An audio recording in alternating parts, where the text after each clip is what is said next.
Fiverr was a great place to start off.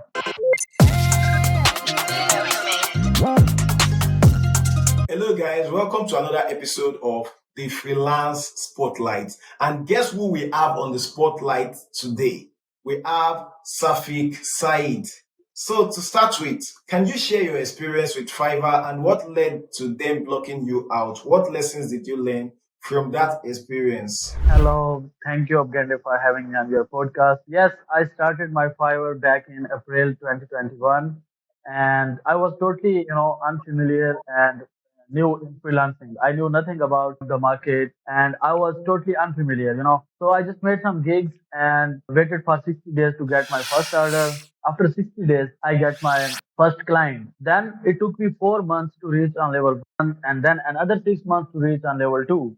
Everything was going smooth, and it took me like 1 year and 5 months to reach on level two, but accidentally my level two account get disabled. Like 108 projects there, worked with 55 plus clients, and like I was having 100 plus reviews there. It was a technical error basically, because when we read the term of services from Fiverr, it clearly mentions that we cannot use two accounts on same IP address. Me and my friends were working on a project, and our IP address get similar. So this led me to block my account. Fiverr was a great place to start off. Fiverr is really good for the newbies. We call it newbie friendly platform. I learned a lot of stuff from Fiverr. First of all, the communication. You really have to be very strong in your communication. If you are not communicating well, your offers and your services, there is no way that you will retain your client. Like if you are unable to communicate, the client will not be satisfied. Number two, I learned to respect my clients. Fiverr and every other third platform, we really learn that how we can value our services plus our client. My first lesson, which I learned the hard way, is never rely on one platform. Diversify your skills, diversify your platform. Just keep moving, keep learning, and keep growing. Oh, amazing. Good to know that your account got restored due to an error from Fiverr's end. So during the period which your account was blocked, I checked your Upwork account and then I observed that you've been making a transition to Upwork even before that period of time. And now you are a rising star. That's the first badge on Upwork. How are you managing the transition to ensure you are successful on Upwork as you have been on Fiverr? What strategies and steps are you taking to establish yourself on Upwork? First of all, I was not really active on Upwork. I was getting more of my business from LinkedIn and Fiverr. So I was not active on Upwork. I made an account like 6 months before, and it has really a cool option like direct contracts. So I was using it for direct contracts. So I made a really optimized profile, and I think I get the Rising Star badge because of my profile. It is really good. But now I am really diving deep into Upwork. My strategies, first of all, I will study the marketplace. I will check that how Upwork works, and then I will update and optimize my project catalog.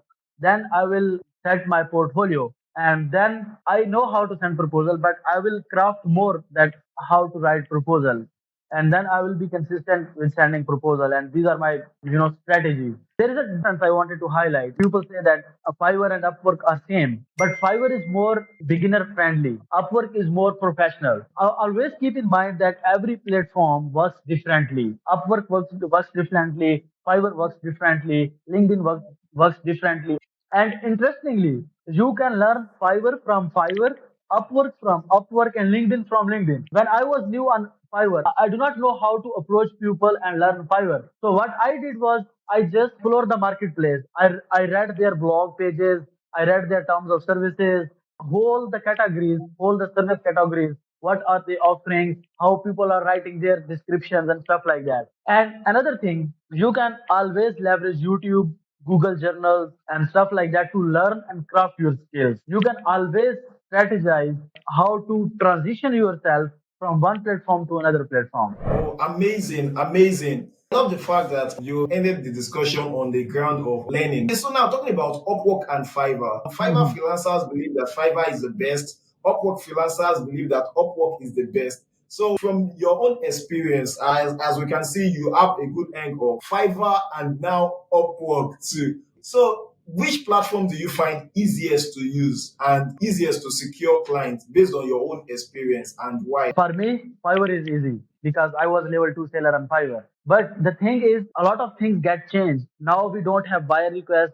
We basically cannot do anything to secure clients on Fiverr. We can just publish our gigs and wait for the clients. We can just change the title, description, tags, keep optimizing them until a client came and orders you. If you are talking about how they operate, Fiverr is easy, more than easy than Upwork.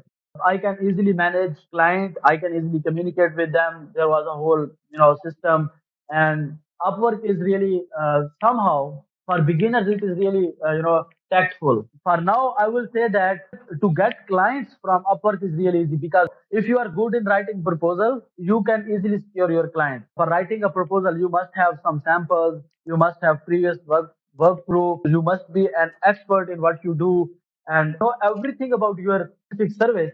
You can easily get clients from Upwork. But a beginner will find it difficult than Fiverr because on Upwork, it's a proposal which win you clients. Thank Yeah. you so much for that insight into Fiverr. Although I use Fiverr myself, so I can Okay. resonate with a lot of things you are saying about Fiverr.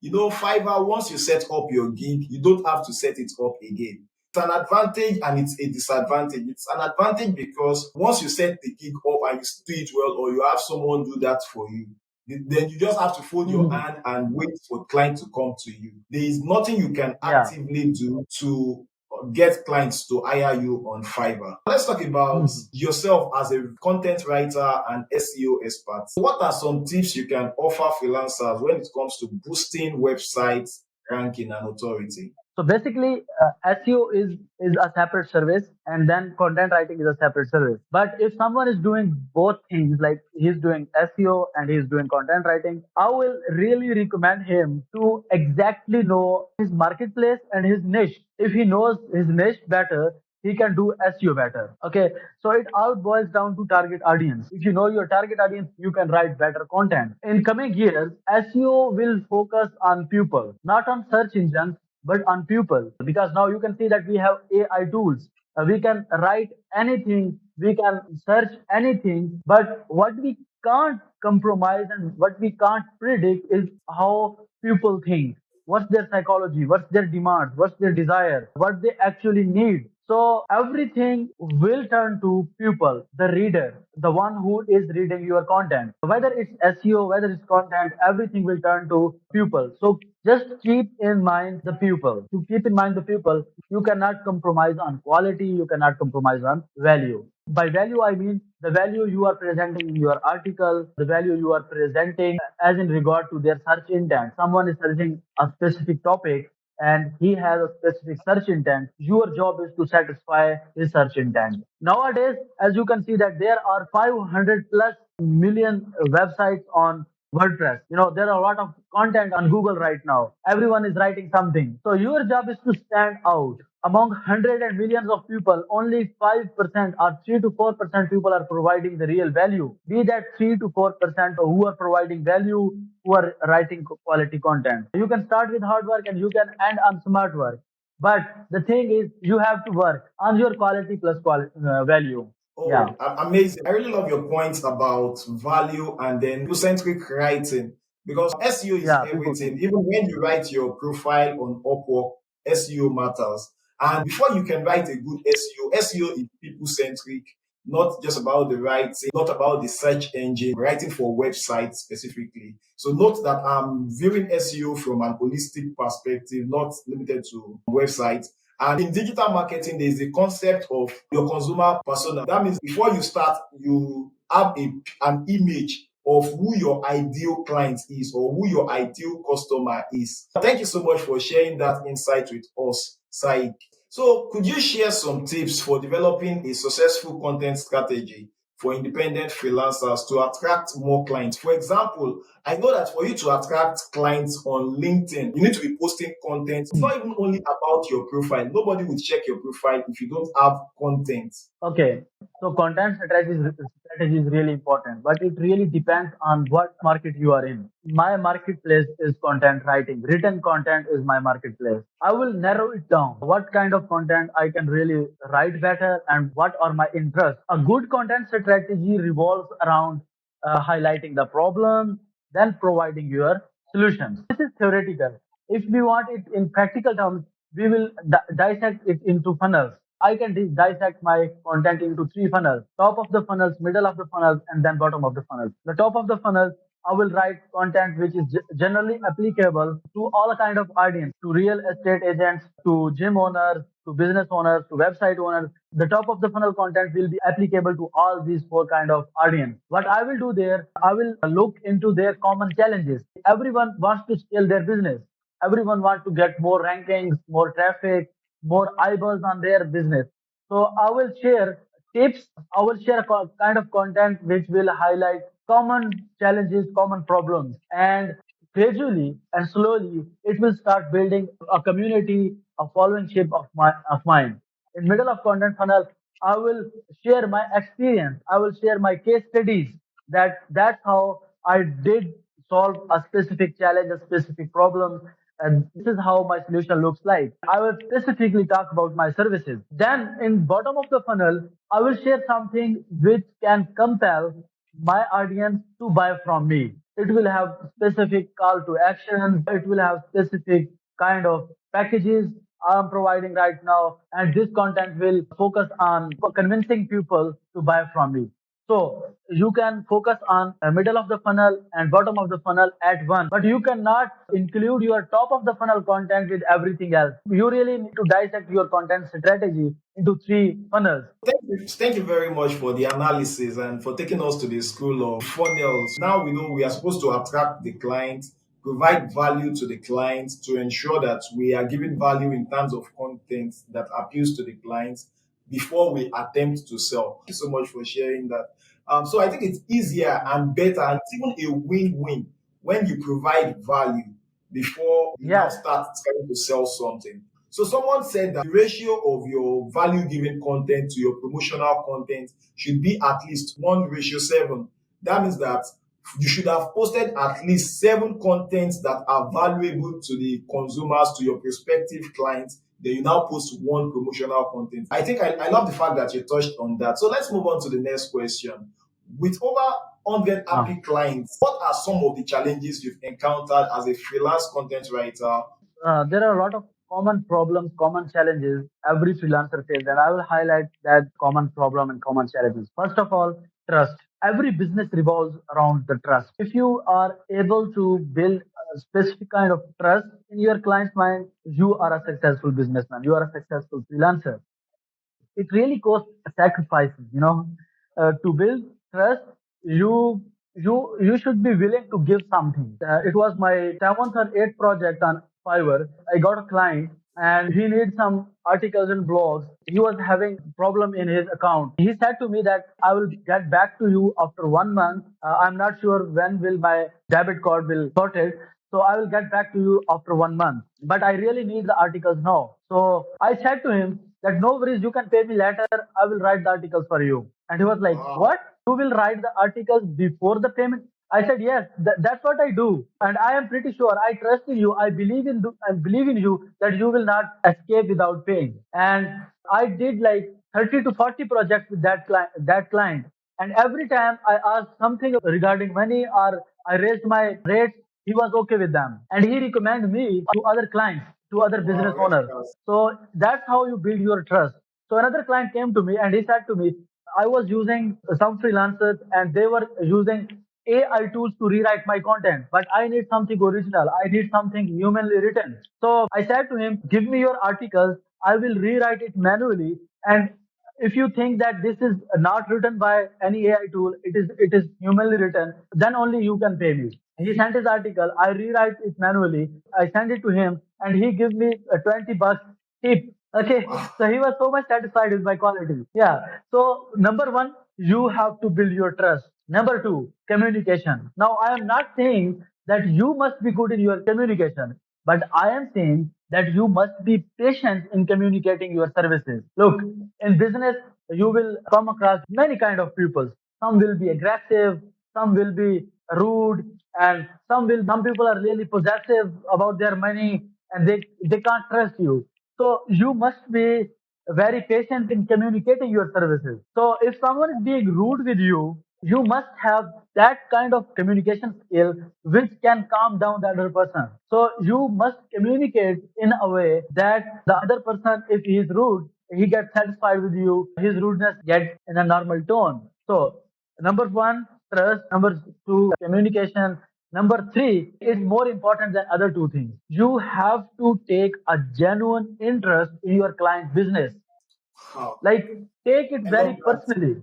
I think when you create genuine interest in your client's business, the client knows.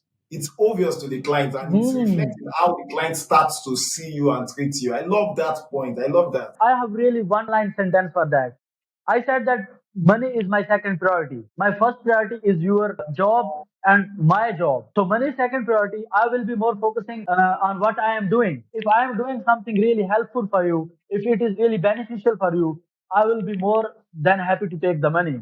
So money is my second priority. And if clients get to know that you are showing a genuine interest in his business, he will be like really happy to work with you on a long term. That's why I am having 70% retention rate. That's amazing. Talking about retention rate. So you're able to retain 70% of your clients. You're talking about your Yeah. principle of putting the client's business first and trying to give value. You're being more focused on value than being focused on just trying to get money.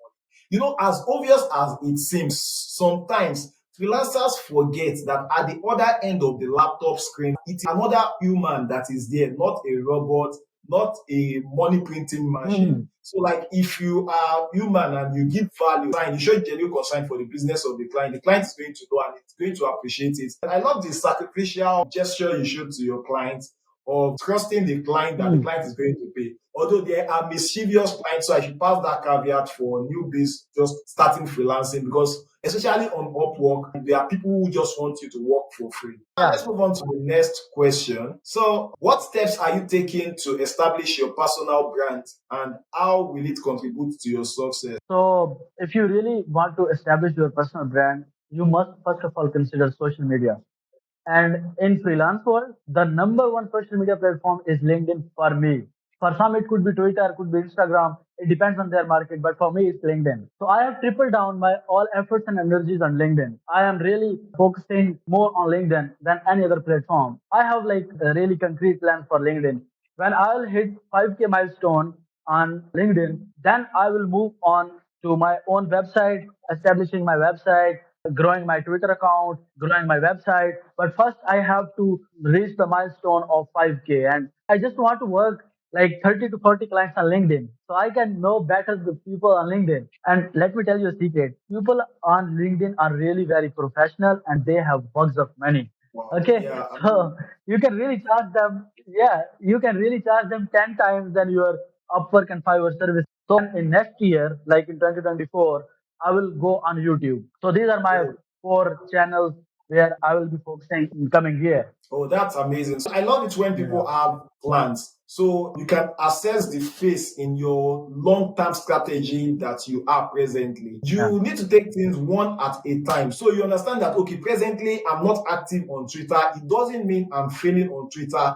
In my strategy, in my scheme of things, it is not yet time for Twitter. So I'm focusing on LinkedIn right now. Then later I would grow to Twitter, then later to YouTube, then later to other platforms maybe like your website. And talking about building a mailing list also, it's very important. Okay, so now let's talk about your techniques and your tools that helps you stay productive and manage your time effectively as a freelancer. Sunday, I'm really a non-techie guy.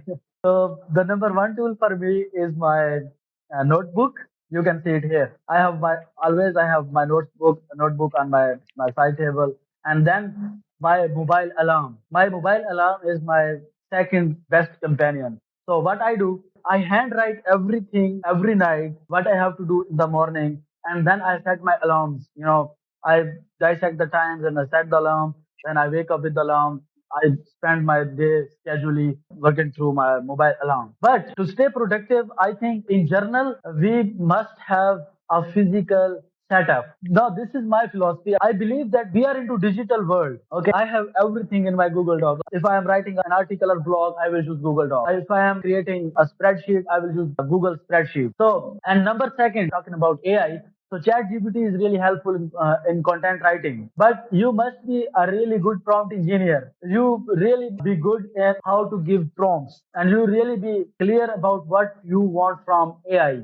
Now, for me, AI is as intelligent as the person using it. AI will do the stuff as much as you can instruct it. It is not something which can do everything for you. You must know what really you want from AI. If you are good in giving it prompts and writing prompts, you can get anything from ChatGPT or any other. If you are a designer, you can use Midjourney, DALI, stuff like that. If you are a designer, you can use Canva. But you must know, if you are a designer, you must know the color combination. You must know the psychology behind designing what you are designing. If you are designing a brochure, you must know how this must look or how this should look. If you are a content writer, you must know the purpose of your content writing. If you know the purpose, you can train AI to write it for you. You can do your own research to write it for you. But you must know the very purpose of doing stuff. And if you know the purpose, you don't need much techniques.